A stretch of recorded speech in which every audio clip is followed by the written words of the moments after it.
everyone. Welcome back to another amazing episode of 52 Authors, 52 Weeks. I am so happy today to be here with a ray of sunshine, Jenny Watz, author of Self Editing. Make sure we can get it. Self Editing Made Easy, Strengthen Your Writing, and Edit with Confidence. Welcome to the show, Jenny. Thank you. Thanks for having me. So let's talk a little bit about who Jenny is, right? Before we get into the book, and we don't want to tell them everything that's in the book, they need to write their own book. But you have a life before, or maybe I shouldn't say before. I think it was becoming who you are today in terms of how you got started. Yeah, absolutely.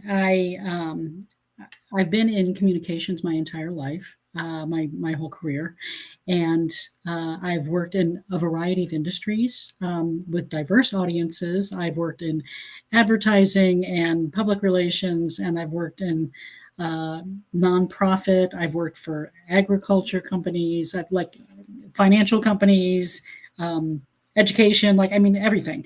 Um, and I got laid off in 2016, and that really was kind of an impetus for me. It was a catalyst for me to do something different and to do what I've always really loved to do, and that was working with words and books. And so I dove in and I started editing. I went back to school and got a professional certificate in editing, and that was eye opening in itself because I thought I knew English and grammar and am I a grammarian? No, but I knew enough to, be dangerous, right? And I got into this editing course and I realized there were a lot of things that I didn't know and there were a lot of things I thought I knew that weren't right. So I had to unlearn a lot of things and learn a lot of new things. And it was really eye opening and very, very interesting. And so I started editing manuscripts, mostly for self published authors. And it was great because I literally got paid to read books. Mm. Now, editing and reading are different, but I mean, you're still reading the book, but there's a little different skill set that's involved. But essentially, yeah, I got paid to read books, and then I branched out into ghostwriting, and I realized that with editing and with ghostwriting, there was a common theme, and that was that people struggle with how to accurately convey their message to their audience. That's when I started working as a book coach to kind of help bridge that gap and help people really get clear on their message and who they're speaking to and what they want their audience to know. So, as a former colleague used to say, to make a long story stop, uh, that's kind of how I got into what I'm doing today. So, Oh, I love that. So there's a couple of things that I want to highlight. Number one, I love that you decided I'm going to go into editing. I got laid off, but I'm not mhm, going to lay down. And so you furthered your education mhm, for the skill set that you wanted to operate in. mhm, So I love that because a lot of times we get laid off from jobs, reduction in force and all those right, fancy terms. And we kind of go into this depressed state when really that's your opportunity to grow. So I love that you did that. The other thing that I was just thinking about in terms of writing and editing, and I didn't realize this until I read your book, was that for me, as an author of, let's say, three books, two mhm, medical, one an autobiography, mhm, memoir, I was literally, every time I read the book from an editing perspective, I kept asking myself, am I telling, the truth about my story because I wanted to heal others while I was healing myself? mhm, But now that I'm writing my second book, I'm editing and reading, which, takes longer. And I Mhm. keep asking myself, what do I want the reader to feel? What do I want the reader to Mhm. experience? But I also, it's very important that I tell my own story because I want to be vulnerable enough to help others heal. And I Mhm. realized that I had this theme of wanting to help others heal. I'm not a healer, right? But I realized that I've gone through all my trials and tribulations for a reason. And so it is my responsibility to share that knowledge so that others know that they're not alone. Yeah, absolutely. That's, you know, I like to ask my authors, okay, so do you have something to say? And do you feel like what you have to say could help someone? So if you don't say it, how can you help that person? And even if you just help one person, that's one person, you know, and everyone matters. So that one person, it will mean a lot to them. So, you're selfish if you don't write a book. Yes, you know what? And I read, lots of different books. I will say that as I've gotten older, I used to read the steamy novels, right? Mhm. And I think my first exposure to reading was actually Judy Blume. Oh, yeah. And so it's interesting that there was a screen adaptation of one of her books recently. Mhm. But I've evolved as a reader Mhm. where it's difficult for me to read the steamy book now. I need the books that speak to my mind and Mhm. speak to my heart, but more so my mind. Like, what can I learn from this book that I can use to help someone else? As Mhm. opposed to the steamy romance novel that, you know, that I may have had a glass of wine with, and it's like, whoa, wake up and I look up and it's like 3 in the morning. So I've evolved as a reader, but Mhm. nonetheless, I personally read because I was told I couldn't read. Mhm.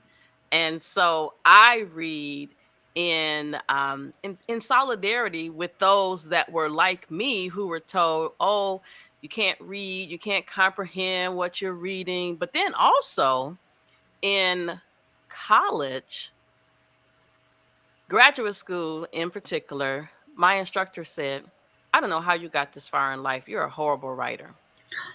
And that moment didn't break me. What Mhm. it taught me was that's her interpretation of me. Mhm. Go and get some help.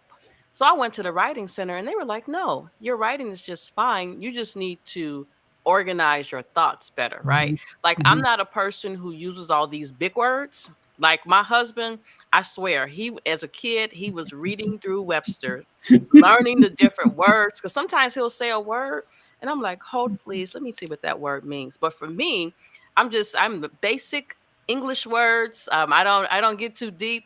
But enough about that. Let's talk about the book. So first of all, I love the cover. I Oh, love the thank you. cover. I like how you've highlighted certain words. Let me get it in the camera. Mhm. So how you highlighted self, and then you put emphasis on writing, strengthening, confidence. Because Mhm. I don't know about you, but I'm 52. Mhm. I don't look a day over 25, but I grew up in the Chicago public school system, and Mhm. I don't feel like writing was a priority. I actually took a journalism class, right? And I took all these classes, but I don't really feel like I was taught how to write, how to edit with emphasis. Mhm. Mhm. Yeah. Okay, there's a couple things there. So, first of all, writing is subjective, right? So, your writing style is not going to be for everyone, and that's okay. You don't want it to be for everyone. If you're for everyone, then you're for no one. I love You, it. well, you can't please everybody, so stop trying. Um, eh, yeah, so for that person to say, "Oh, you're not a great writer," well, maybe to them, maybe your writing style just doesn't appeal to them. Like it took me forever. When I was in college, I remember we had I was in a literature class and we were reading Hemingway. I forget which Hemingway novel it was, but the professor asked us what we thought about it. And of course, it's college, nobody's saying anything, everybody's just sitting there. And so I finally raised my hand and I said, I thought it was kind of boring. And she looked at me and she said, Hemingway is anything but boring. Like I personally offended her. But, Like she was related to Hemingway or something. right? But at the time, Hemingway just like I didn't like his style of writing. Um, Also, not a huge Jane Austen fan. Sorry, I'm gonna get hate mail later or something. But like a lot of times, like it just and since then, like those styles have grown on me. But you know, not everybody is for everybody. Not every writing style is for everybody. So, to each their own. Yes, can we all improve? Absolutely. But no one is a terrible writer. They just haven't developed their craft yet. That's all. I grew up in the St. Louis public school system, so not too far. Um, and yeah, you're right. A lot of times writing is uh, not like they teach you how to write academically. Yes. And academic writing and writing, just like prose, literary fiction or nonfiction is so different. And I work with a lot of authors who come from academic backgrounds and kind of like you kind of have to, kind of beat that out of them. You gotta reel them back in, right? Right? No more research. Um, Jenny, you know what? One of the things I love about 52 Authors, 52 Weeks is that we don't know each other. I right. probably know a tad bit more about you just from, reading the book. Hmm. But when I wrote my first book, my publisher one day said to me, I'll never forget, it was a Sunday evening, and she was like, email me the book, please. And I was like, okay. But this is the thing. I had some trauma associated with writing, not only that graduate school experience, but Hmm. when I was working on my dissertation, Hmm. I had to do hundreds of iterations of my research. And so Hmm. I didn't want to let go of it. Like, I was just like, I'm not sending it to her until it is perfect. Right. Yeah. I'm glad that's over. We're not doing it that way this time. I'm really glad that I was able to break. I don't want to call it a curse, but I was Hmm. able to break that mindset and realize that I wasn't writing a dissertation. I was writing about my life, and I needed to move forward so that I can get it published. Yeah. Yeah. And there's no such thing as perfect. And, I will say, though, that as writers, when you're writing a manuscript, before you send it to an editor or your publisher, it's important that you make sure it's in good shape. Like it doesn't have to be perfect, but it needs to be a quality manuscript. Like don't hand them a first draft, you know. Yes, Uh, yes, and and make you sure at the very least run it through spell check. My goodness, I've had manuscripts come across my desk that had no business being on my desk.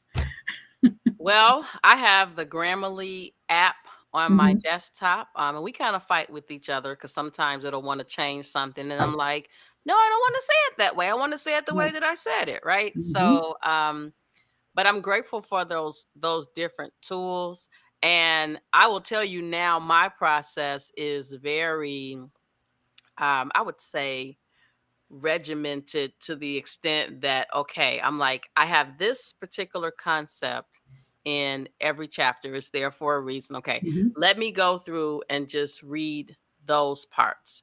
um okay, I have a story in each chapter. Was there Hmm. some overlap from one chapter to the next? Really being intentional, where the first book I didn't do that. and I keep waffling back and forth. Mhm. Do I do a second edition or do I focus on the new book? Right. I keep having these conversations with myself in the middle of the night. And right now I've decided to just move forward. Mhm.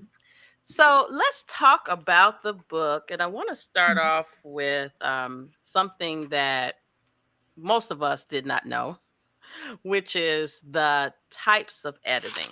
Talk Mm. to us about that. Yeah, there are several different types of editing. And, a lot of people, when they hear the word editing, they just think, oh, you're going to fix my typos. And yeah, that's part of it, but that's not the main part of it. So, the three types of editing, main types of editing, are developmental, line editing, and copy editing. And I like to view those as kind of like uh, building a house. So developmental editing, sometimes called structural editing, sometimes called substantive editing. Like it just depends on who you talk to. Um, it's like the house foundation, right? It needs to be solid. So developmental editing is where you really map out the premise of the book. Make sure you have all of the pieces in place that you want, like your core messaging, your supporting messaging, just the organization of everything, just making sure like your foundation is solid for your book. Then there's line editing, which is kind of like building the walls, right? So it's like making sure that your sentences flow, kind of like like the flow of a house, like the pattern, the walking pattern. It's not walking pattern. It's I don't know. It's called something else, but it's like the path of the house, like how traffic flow, right? How do you Hmm. get seamlessly from one room to the next? And that's kind of like line editing. So it's looking more at like the style, the word choice, things like that, sentence, you know. Short sentences, long sentences, just kind of like the combination and just how well it reads. It's like um, it has to have a cadence to it, like it's got a 45, you can dance to it kind of thing. Mhm. Um, and then copy editing is kind of like that's the walkthrough, kind of like where you're like looking for um, anything that might be out of place. Does this light switch need to move over, or like different things like that. So it's kind of like, and that's where you really focus on repetitive words, um, uh, you know typos, things like that. Just more like verb choice, things like that.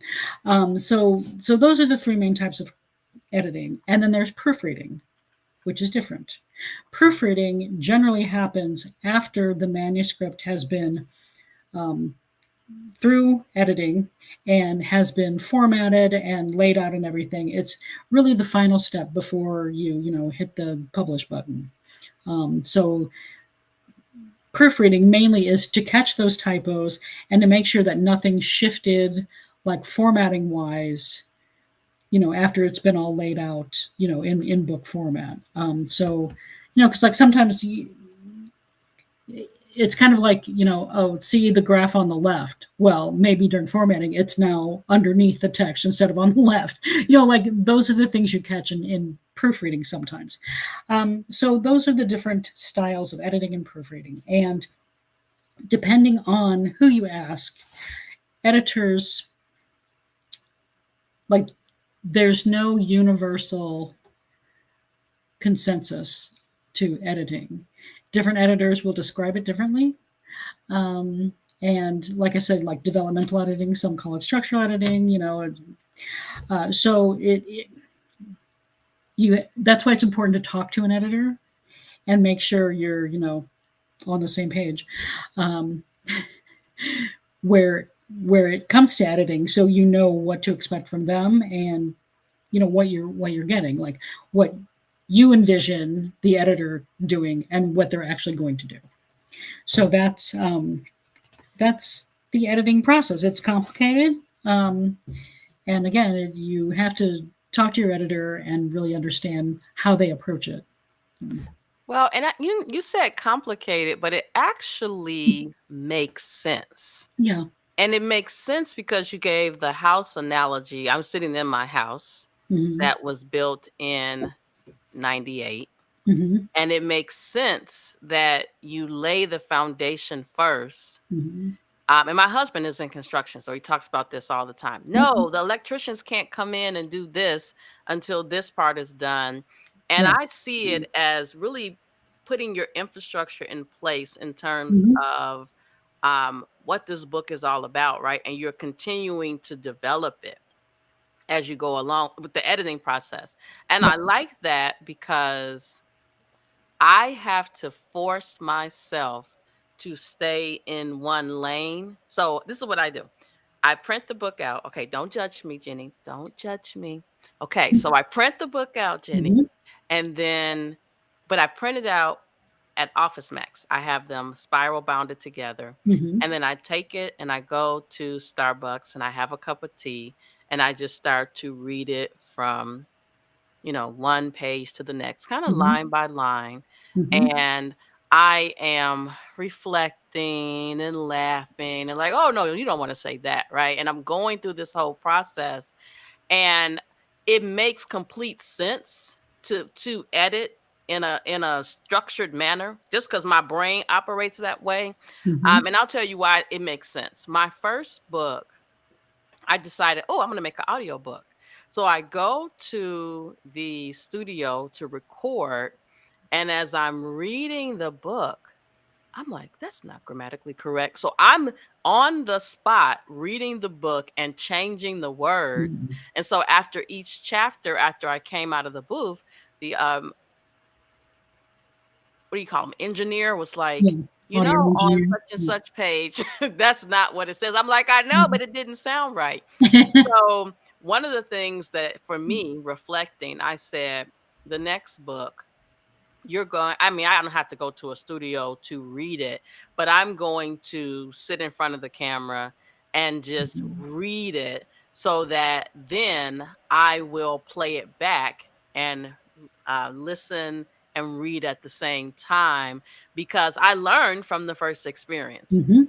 But I enjoy doing it because I'll go sit in Starbucks with the book, version 25, with my headphones, with my reading music, and I'm Mhm. just really enjoying the read and the Yeah. experience. So it doesn't feel so frustrating. But for other folks, they need you because they don't want to do what Lisa's doing. So let's talk about, well, maybe they do, but let's talk a little bit in the book on page 35. Okay. You talk about editing your own work. So you've Mhm. decided, this is the person who's watching and listening to this. You've decided you're going to edit your own book. What are some things that they need to know? First of all, the Hire an self-editing. editor. Well, yeah, there's that. And actually, that's what I was getting ready to say. So, self-editing is crucial. Like I said before, you want to make sure you hand your publisher or publish the most well put together book that you can. So part of that process it is editing and self-editing. It self-editing is not a replacement for a professional editor though, and one of the reasons for that is because your brain automatically knows what you wrote or what's supposed to be there. So sometimes you can read something, and if a word is missing, your brain will put it in there anyway because it knows it's supposed to be there. um, kind of like if you're reading something and like the word the or a is missing, your brain will insert it there because it knows it's supposed to be there. So getting a fresh set of eyes on that is always a good thing. So that's one thing. um, if you're going to self-edit, one of the things I suggest doing, and like you already hinted at that you do, is read it aloud. Read your book out loud. You can either um, you know read it yourself out loud. You can have someone read it to you, or you can even use the text to speech, whatever it's called, app. Uh, One's built into Word. There's also one, I think it's an extension in Chrome. So if you're using Google Docs, um, but have the computer read it back to you.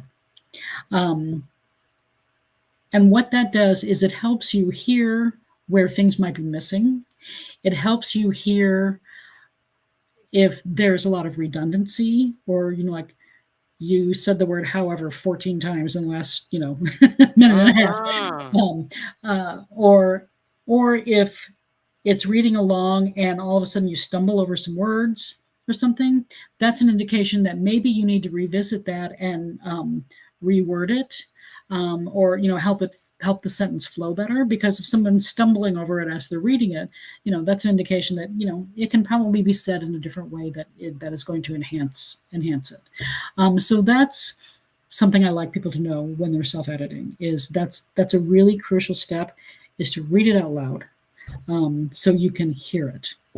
Oh yes, let me tell you, Yeah. Jenny, in that booth, I know, and I had 12 chapters. And first of all, the sound engineer was like, I'm surprised how many chapters you were able to read in a day." He Mm-hmm. said normally people, it's like 3 chapters one day and they're done. Mm-hmm. But I guess because I do a lot of speaking, that I Yeah. can speak for a long time. But literally, I was like looking at the words, and I was like, "Oh, no." In my head, I was like, "That word is Mm-hmm. missing." And so I just Yeah. I inserted it where it was supposed to be. But Yeah. then the problem with that was that I had to go back and figure out where I was inserting these words so that I could update the manuscript. Because at the Mm-hmm. time I was thinking, "Oh, I'm gonna do a second version." But I've moved on from that, Yeah. again, because I'm literally just going to record myself reading the hard copy for now. Mm-hmm. All right. So let's talk a little bit about word usage. This is the one I think that Grammarly and I fight the most with. And again, because I don't use extremely big words, I Mm-hmm. call them fancy words. Yeah. And The I 50 cent words. yeah, I struggle with that. So talk to Mm-hmm. us a little bit about word usage. Yeah. So part of your struggle with Grammarly is retaining your voice, right? Yes, Um, Lisa voice, not Grammarly voice. right. And like sometimes Grammarly, they like to be very professional, like not use contractions and things like that. I don't know anyone who does not speak in with contractions, like doesn't speak in contractions.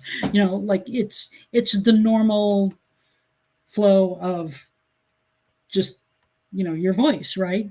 And so sometimes those things can try to strip away your true voice. And so word usage is really important. And let's see. So I'm looking at the word usage chapter, and eschew, obfuscation, and espouse elucidation. So Yeah, I was basically, like, "What is that?" so basically, yeah, keep it simple. You know, um, Oh, let me write that down. Let me write that down, folks. When you get your own copy of the book, let me see what page. That's 49. Okay, I want you to write that down at the yes, top. page Keep it 49. simple. Yeah, basically keep it simple. So, you know, a lot of people, they like to use a lot of words. It's like, if you can't dazzle them with brilliance, baffle them with BS, right? And a lot of times that's what people do when they're writing a book, like, oh, I need more words here. I need more words here. And so they just start adding words that don't mean anything. And a lot of times, just keep it simple, keep it clear. You don't need 400 words to say something, when 10 will do. Like, what is the quote? Mm. Uh, let's see. It was from, uh, it was from Mark Twain, and I'm gonna botch it, but basically it's like, why would I write policeman when I can write cop and get paid the same amount?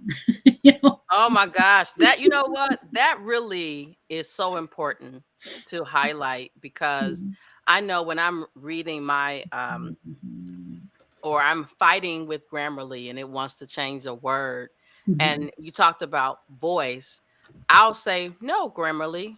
No, I'm not." It doesn't respond back, right? I'm just Right. saying, "No, Grammarly, I don't want to use that word because that's not how I would say it." Hmm. And because again, I am really thinking about how I want the reader to experience the words. Mhm. I am taking it from the perspective of that maybe my reader really needs this information.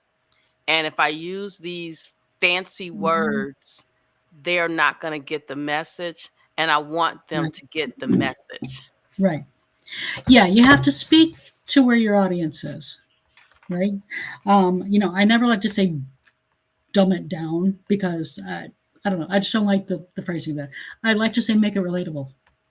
You know, you need to make things relatable to your audience, and if your audience isn't you know made up of people who use those 50-cent words, then don't use 50-cent words because Yes. then you're just going to alienate them, or they're going to have to sit there reading your book with a dictionary next to them, and well, ain't nobody got time for that, right?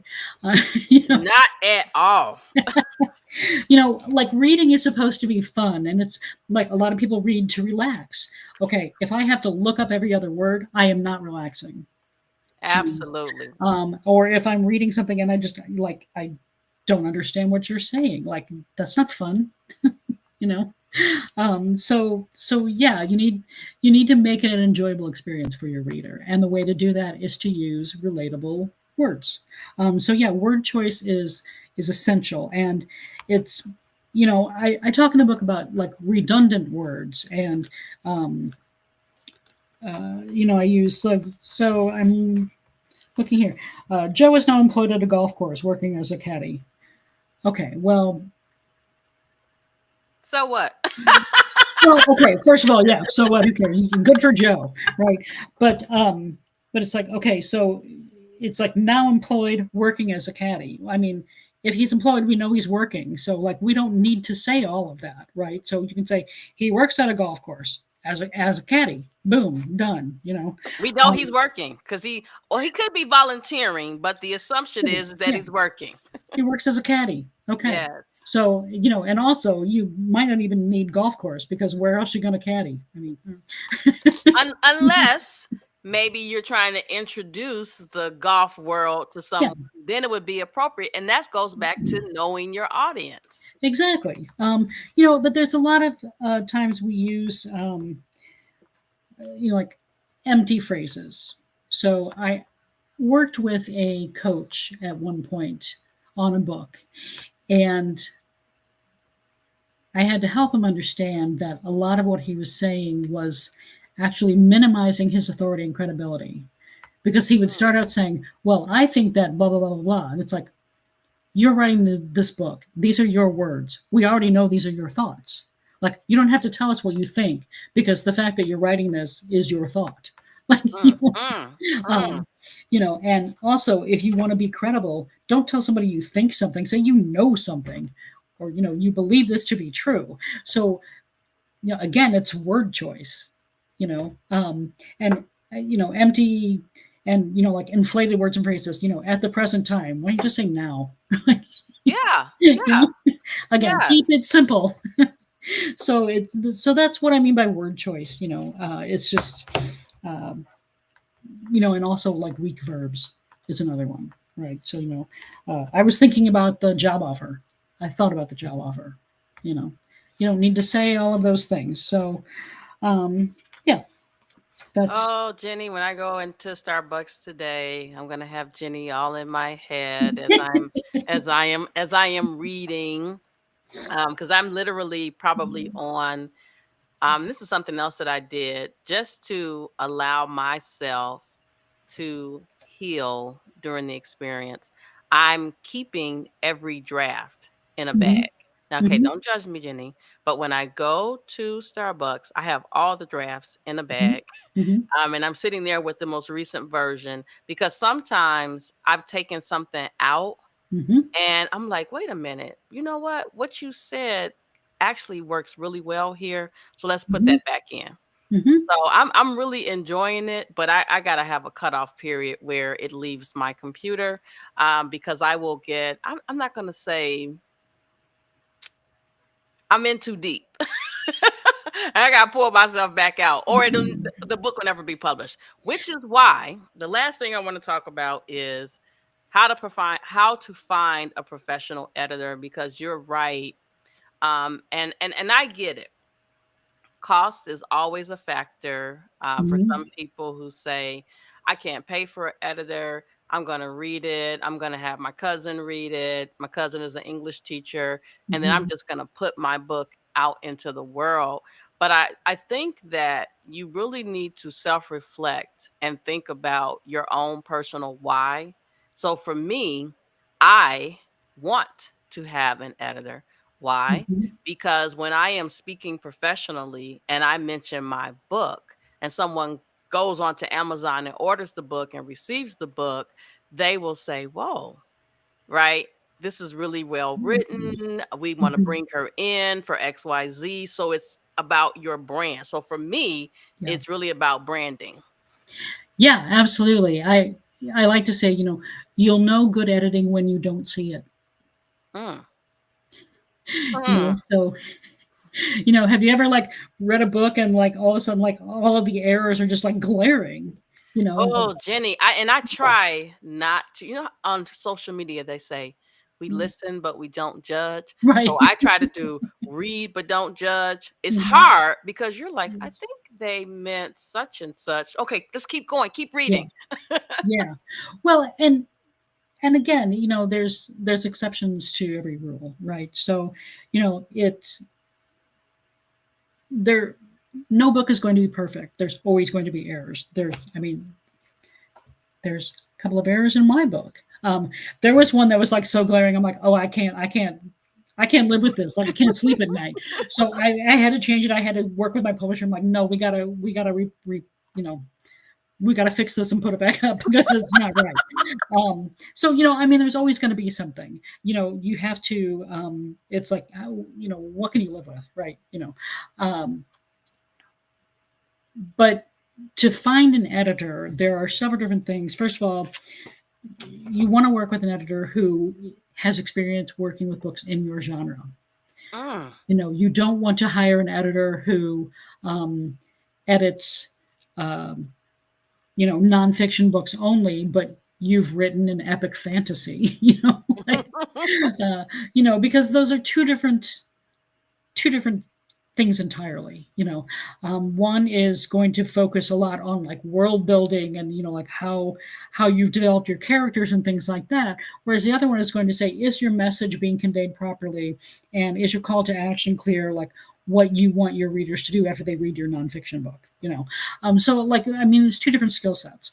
And you also, I mean, yeah, I can appreciate that, your cousin's friend's mom is an English teacher or whatever, but again, knowing English is not the same as editing a novel or editing a manuscript. It's like when I went back to school for editing, it's like I had to unlearn a bunch of stuff. And there's also different styles. So, like most like newspapers and media outlets use Associated Press style, whereas most manuscripts publishers use Chicago Manual style. There are nuanced differences with those things. So it's knowing, like, a lot of people, or they're used to, like, MLA and APA. right, right. And I mean, that's different if you're publishing a book.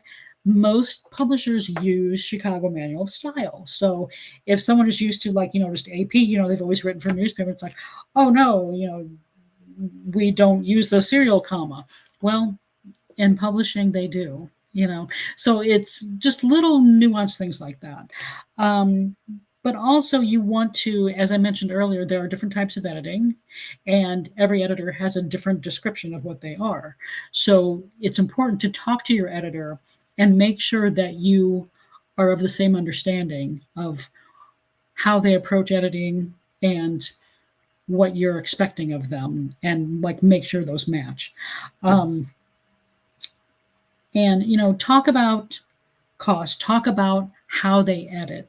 Do they edit in Microsoft Word? Do they edit in Google Docs? Do they edit in PDF only? Hopefully not. um, but you want to make sure that whatever they're editing in, like if they're using Microsoft Word track changes, you understand how to use Microsoft Word track changes, because when they send the manuscript back to you and you're looking at all of these edits, do you know what to do with them? You know, um, and it's really a partnership. Like your editor, their job is to help you publish the best manuscript that you can. And so it's imperative that you work together. And that's why I like people to be able to get a sample edit when they can, to to understand how the editor works, how they might ask questions of you, like, I'm not sure what you meant here, kind of thing. So it's important to understand how they work and make sure that you can work with their style. Um, and if you are going to, I don't know, reach out to several different editors and ask, kind of see who you like best, make sure that you give them the same text to edit so you can compare apples to apples. Yes. Um, Yes. so I mean that's really important. Like a lot of people will, not a lot of people, but some people will try to, like they'll, uh, interview editors and give them some sample text to edit, and they give each editor a different section to edit, and then just put their book together, saying, "Well, it's edited. I got sample edits of everything, and so I edited the book." And that's what we call in the industry a Franken edit, where it's just cobbled together, by Yes. different people. And don't do that, because, like I said, every editor has a different approach, and it's going to be really obvious to the reader. And Mm-hmm. it's not going to be a good experience. Yeah. Yeah. It's So. like you have to you have to have your expectations, right? And Mhm. then you can evaluate the two different editors of that one content against your expectations, and then that could help you understand how you want to proceed. So it's kind of like Exactly. um getting a second opinion on a car repair, Mhm. right? You're going to take the same car, Right. same problem. You're not going to take a different car and expect a different outcome. Exactly. Yeah. Yeah. Exactly. Yeah, you can use it. Okay, I will. I'll use the car analogy. You're not going to wreck it again and take it somewhere else. Yeah. Right. So, Jenny, we are out of time, but Yes, we are. before we go, I have two questions I would like to ask you. Okay. Number one, where can our listening, viewing audience find you? They can find me on LinkedIn. It's just Jenny Watts. That's WATZ. They can find me on Facebook.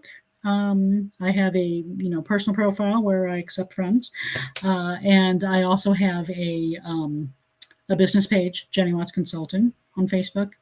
I'm also on Instagram, uh, and I have a Facebook group called Write the Damn Book. Oh, I love it. Write the damn book. Write the damn book, and it's for entrepreneurs. But yeah, the first part is write the damn book. So I would love for people to join me there as well. I'm all over the place. So.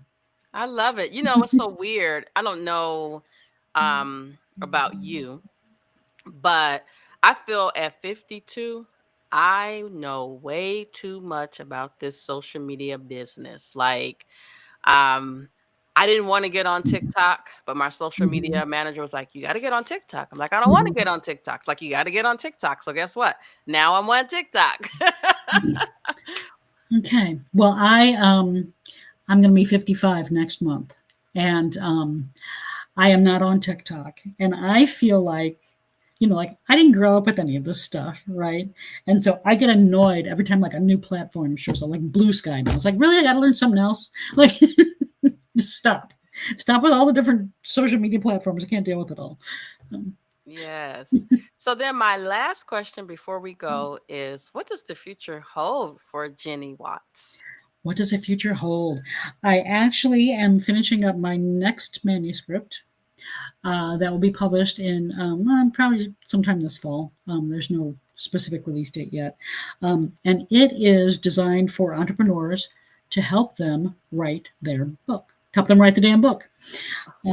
Yeah, so it's going to be, kind of how that whole writing process goes and how you can actually, get out of your head and get your book written. Yeah. Well, this episode will air in the fall. So Okay. now I'm holding you accountable for getting the book done before the end of the year, before the end of Yeah. 2025. How about that? My publisher thanks you for that. Pay me later. Okay. Well, listen, Jenny, I want to thank you so much for being willing to be a part of 52 Authors 52 Weeks. I Mm, wish you the best of luck in your future. You just reminded me of the Chicago style, the manual style. You know, I'm in mhm, Chicago, right? So the Chicago manual style. But what I want to say to the person who is like, I really want to write a book, you got to just get started. You cannot mhm, just think about all these things that we yeah, talked about today and mhm, allow that to deter you from getting started, because it is such a freeing experience when you start to write. It's mhm, kind of addictive, right? mhm, Where you're like, oh, I got to write this down. Oh, I want to say this. It just really helps for me. It helped me heal in mhm. ways I never expected. Yeah, yeah.